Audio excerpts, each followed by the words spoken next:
Hello friends, कैसे हैं आप सभी। मैं आपका दोस्त एमजे, आपका friend, philosopher, guide for all your mediclaim related queries and doubts. Friends, मेरे पास बहुत से मेरे सब्सक्राइबर्स के कमेंट आ रहे थे, कॉल्स आ रहे थे। वो मेरे से पूछ रहे थे कोई ऐसा तरीका जिससे हम अपने इंश्योरेंस, मेडिकल इंश्योरेंस प्रीमियम को कम कर सकें। आप मुझे तरीका बताइए कैसे हम अपने मेडिकल इंश्योरेंस प्रीमियम को कम कर सकते हैं। तरीके हैं, बहुत आसान तरीके हैं। आज मैं उन तरीकों को आपके साथ शेयर करने वाला हूं। The topic of the video for today is how to reduce medical insurance premium. कैसे अपने मेडिकल इंश्योरेंस प्रीमियम को हम रिड्यूस कर सकते हैं टू वेरी ग्रेट एक्सटेंट। सबसे पहला पॉइंट जो है, स्टार्ट अर्ली। इंतज़ार मत करो 30 के हो जाओगे, 35 के हो जाओगे, 40 के हो जाओगे तब मेडिक्लेम इंश्योरेंस करवाओगे। अगर 25 के हो, 20 के हो तो भी मेडिक्लेम इंश्योरेंस ले लो। डोंट वेट फॉर सम बीमारी to happen to you, don't wait for some disease to come to you. No, आप अभी से ही ले लीजिए। जितना जल्दी लेंगे उतना कम प्रीमियम देना पड़ेगा, उतना जल्दी आप कवरेज में रहेंगे। आपका रिस्क इंश्योरेंस कंपनी अपने ऊपर लेके चलेगी, और जितना जल्दी आप जुड़ेंगे इंश्योरेंस कंपनी के साथ आपको उतने ज़्यादा बेनिफिट्स मिलेंगे। आपको नो क्लेम बोनस का बेनिफिट मिलेगा, आपके बोनसेस जुड़ते जाएंगे और आप कुछ समय के बाद एक अच्छा खासा कवर आपके पास हो जाएगा with the similar amount of premium. तो start early, don't wait to attain a certain age कि आप जब एक पर्टिकुलर एज के हो जाएंगे तभी आप मेडिकल इंश्योरेंस करवाएंगे। जल्दी से जल्दी, जितना जल्दी हो सके मेडिक्लेम इंश्योरेंस करवाइए। दूसरा जो हमारा पॉइंट है, गो फॉर फैमिली फ्लोटर्स। अगर आपकी फैमिली है और फैमिली में 4 सदस्य हैं, आप हस्बैंड वाइफ और आपके 2 बच्चे, तो अगर आप सबके लिए इंडिविजुअल प्लान्स लेंगे तो वो थोड़ा सा कॉस्टली अफेयर होगा। Rather than going for individual plans, आप फैमिली फ्लोटर प्लान लीजिए।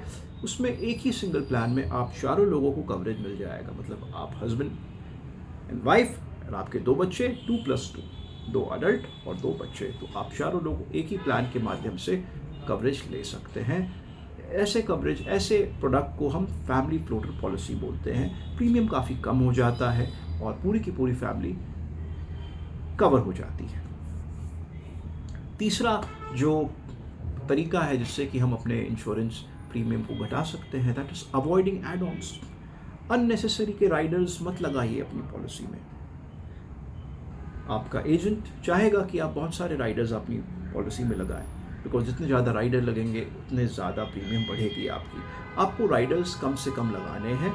हाँ, अगर आपको लगता है कि कुछ राइडर्स आपके पॉलिसी में फिट बैठ रहे हैं, आप उनको ज़रूर इस्तेमाल करें, मगर अननेसेसरी के राइडर्स जो केवल आपको प्रीमियम को इन्फ्लेट करते हैं, उन राइडर्स को अवॉइड करिए। So try and avoid add ऑन्स।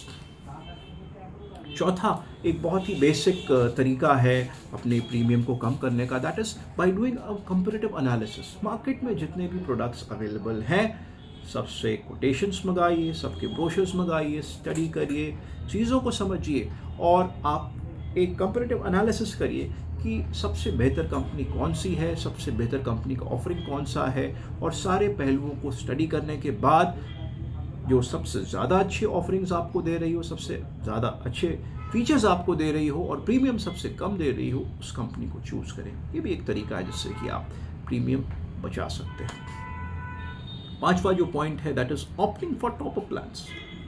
अब आपसे अगर मैं कहूँ कि 25 लाख रुपए का कवरेज आप ले लीजिए, तो 25 लाख का कवरेज लेना बहुत भारी पड़ेगा आपको। मगर अगर मैं आपसे कहूँ 10 लाख रुपए का बेस प्लान ले लीजिए और उसके ऊपर टॉपअप ले लीजिए, तो अगर आप बेस प्लान प्लस टॉपअप मिला के अगर आप 25 लाख के कवरेज में जाते हैं, और अगर एक सिंगल पॉलिसी में 25 लाख के कवरेज में जाते हैं, तो बेस प्लस टॉपअप का जो प्रीमियम आएगा वो काफ़ी कम आएगा और आप काफ़ी पीस ऑफ माइंड में रहेंगे। आपकी सेविंग्स भी होगी, पीस ऑफ माइंड भी होगी और सारी चीज़ें आपकी फेवरेबल होगी।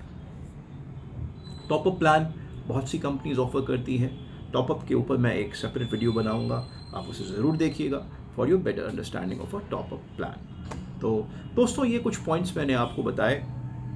एक तरीका और है जिससे कि आप अपने प्रीमियम को बचा सकते हैं। हमने मेडिकल इंश्योरेंस पॉलिसी ले ली है, हमें इसे कंटिन्यू रखना है।